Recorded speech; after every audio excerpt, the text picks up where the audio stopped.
Do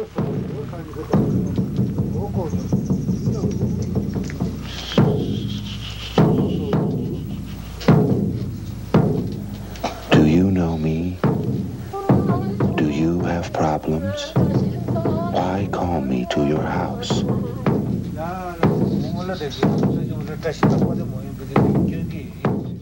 Throughout the past few years, one of the most talked about conspiracy theories in mainstream media has been revolved around the idea of the Matrix, and it's one of those theories where it can't really be written off, because there's certifiably no way to prove if people who claim this to be true are right or wrong. The debate around this idea has always had connotations with religion-based debates for me, one side wanting proof of existence, the other side wanting proof of non-existence, with it more than likely being the case that even if proof were required on either side, there would still be people where no amount of proof will be enough to sway their initial view. What makes the whole Matrix idea interesting, however, are the somewhat negative implications that oftentimes come along with the idea. A whole world potentially completely out of sight, a whole population that we don't even know what they look like.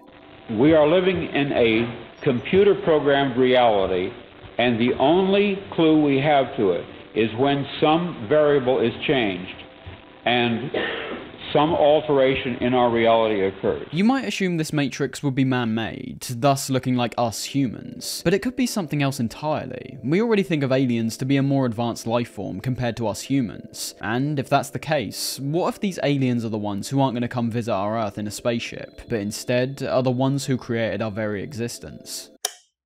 This is Jacobo Grinberg, a Mexican neurophysiologist who you may or may not have heard of. Born in Mexico City, Grinberg picked up an interest in the human mind after his mother died from a brain tumor she was suffering from. The human mind became the basis of all his pursuits from that point forward, going on to study psychology and psychophysiology, the second of those being a more specialized branch of psychology, pertaining to the link between the physiological signals from the mind and body, and how they result in a physical response. Key examples being things like the feeling of embarrassment or anger resulting in the face or cheeks becoming red due to the dilation of blood vessels that takes place. As tends to be the case with many other scientists, however, there comes a point where a near endless rabbit hole is presented. Questions that appear to have no set answer and never will have a set answer. And with that, a choice has to be made. Either pursue something else or try to do the impossible and make a tangible argument for something that oftentimes defies our very existence and our way of life. And that's exactly what Grinberg did from the late 1970s, by this point already having a PhD that of course revolved around the human brain once again. The thing is, however, he wasn't merely pursuing the existential, but instead the supernatural. In a decision that would potentially put his scientific integrity on the line, Grinberg began looking into things like meditation, telepathy, witchcraft, and shamanism. But it wasn't just that, however, it was the way he featured these subjects in a scientific context that eventually had other fellow scientists turning their noses up, and very much doubting his abilities. To understand why, however, we first must understand what it is he was looking for in these, the most important of which being his interest in shamanism.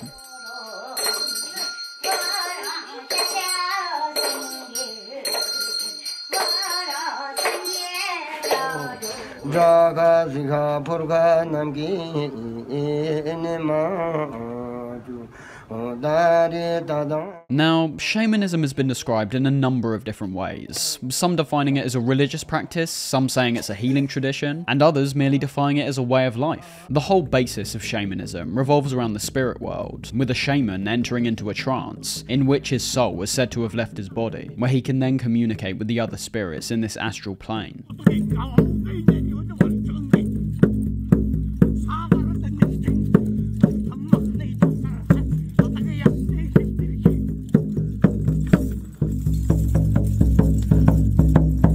The objective being the communication itself, but the result being intended to have a healing benefit to us human beings. Shamanism is said to have been around since the very start of humanity, making it one of the oldest forms of spiritual healing in history. For those who partake in these shamanic rituals, their aims are very much with human interest in mind. Through the connection they have to the other world, they believe they're granted the ability to heal sickness, lead wandering souls to the afterlife, and can gain a greater insight on life in general. Shamans and shamanism was one of, if not the key focuses of Grinberg, with him writing what many consider to be his magnum opus all about the subject, that being The Shamans of Mexico. Jacobo wrote 7 volumes called Los Chamanes de Mexico, and he told what he saw. It's like a pretty impressive anthropological work on what was going on with many shamans in Mexico. So that was another kind of side career of his, like this reporting of what happened.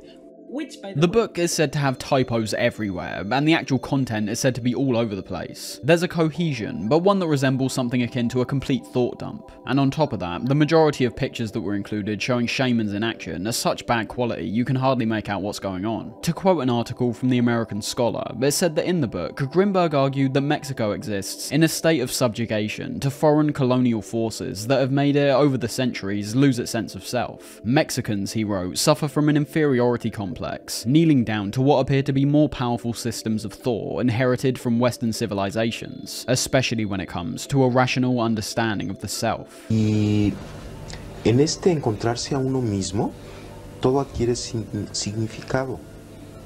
Y entonces, tanto lo que sucede en el mundo como lo que sucede dentro de nosotros es integrado, es parte ya de un encuentro, se ve desde ahí.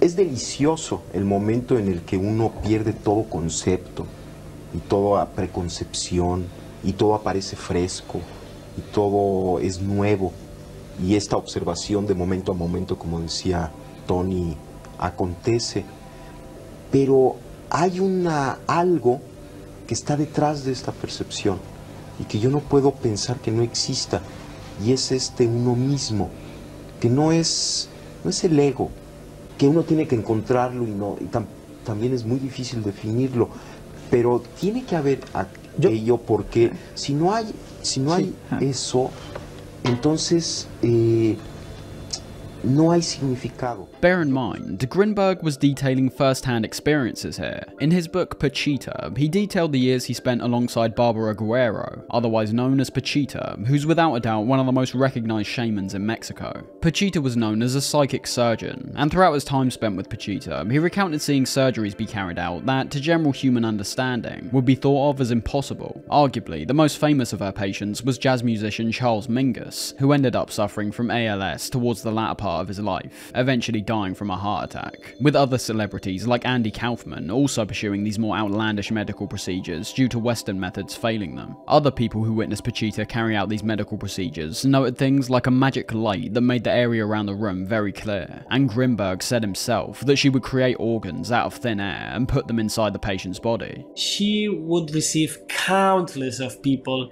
in her house, mostly at night, and she had this knife, this old rusty knife, and with it and her own hands, she would do all sorts of impossible surgery and not even that. And you could say, of course, and you probably have interviewed people who claim to do this or who have even presenced those psychic healing experiences where they say it's trickery and so on.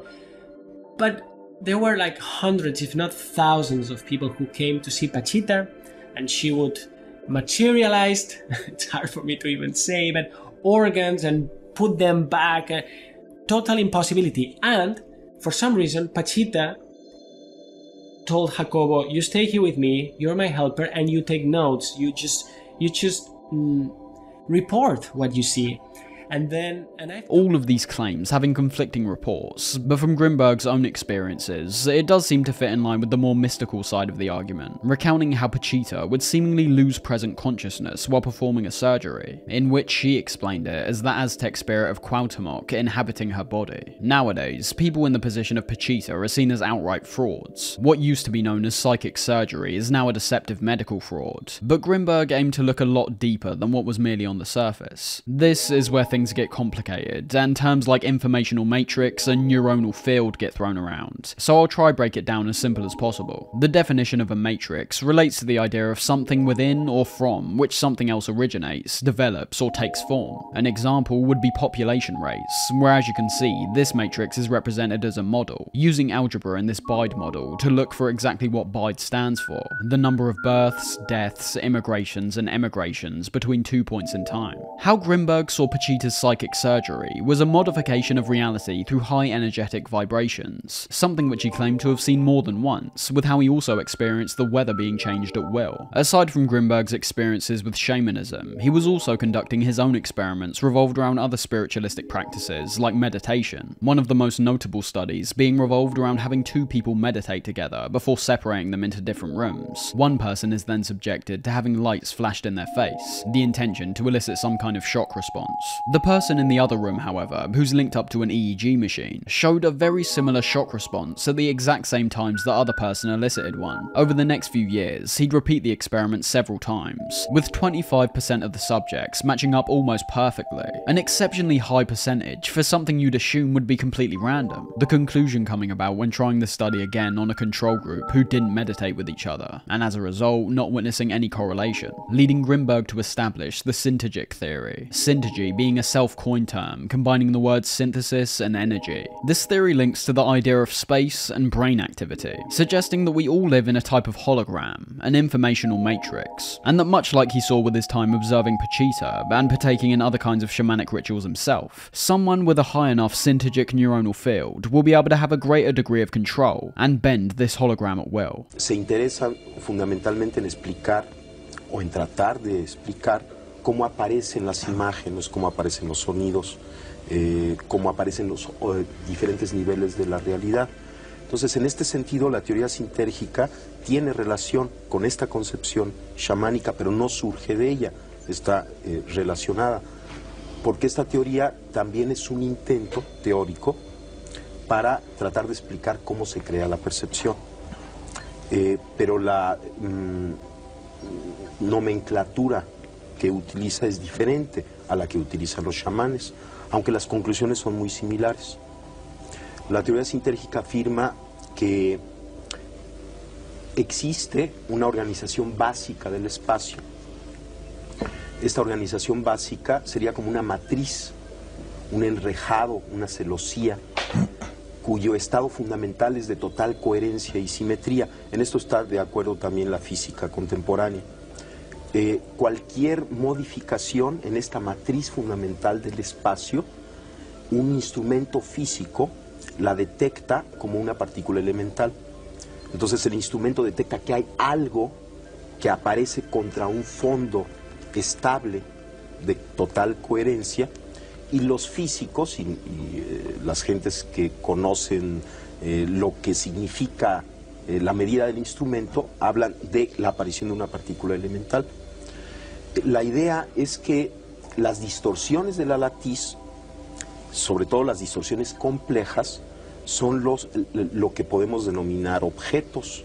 The overall point being that if this were to be true, along with the synchronicity we saw between the two humans taking part in the meditation experiment, everything can be said to be connected via atoms and the mind, thus presenting a possibility in which our reality is one that isn't actually true. The plane we're in would be a reality, but not total reality. The theory insinuates that our consciousness can be taken further than anyone could possibly imagine. It seems like all of Grinberg's past experiences and research led up to the Syntergic theory. De tal forma que la hipótesis fundamental de la teoría sintérgica es que la percepción surge como resultado de la interacción del campo neuronal con la latiz del espacio. Existen diferentes niveles de interacción entre el campo neuronal y la latiz, y cada uno de estos niveles constituye o se asocia o se percibe como un nivel diferente de conciencia. Por ejemplo, existe la conciencia auditiva, la conciencia visual. Son diferentes tipos de conciencias, y la teoría afirma que cada una de ellas está relacionada con los parámetros de esta interacción entre el campo neuronal y la latiz. Seeing him talk about the self, it appears that at the core of all his efforts, he's looking to break out the confines of our oftentimes troubled world, reach a kind of enlightenment and heightened perception of ourselves and reality, searching for genuine meaning. Una segunda fase consiste en empezar, por ejemplo, a observar tus pensamientos, tu cuerpo, tus sensaciones, unificar tu cuerpo, recorrer tu cuerpo, observar parte por parte, ir sintiendo, aceptando, sin pelearte en contra de tu cuerpo, sin juzgarlo, sin analizarlo, sino simplemente, por ejemplo, Después de que estás en esta respiración ya concentrada, empiezas a sentir la parte alta de tu cabeza, las sensaciones táctiles, las sensaciones de la superficie. Después empiezas a sentir cada parte de tu cuerpo, vas como bañándolo, recorriéndolo poco a poco, hasta que llega un momento en que puedes observar tu cuerpo como una unidad. Es como recuperar tu imagen corporal. Entonces observas tu cuerpo, estás de testigo de tu cuerpo al mismo tiempo que sintiéndolo.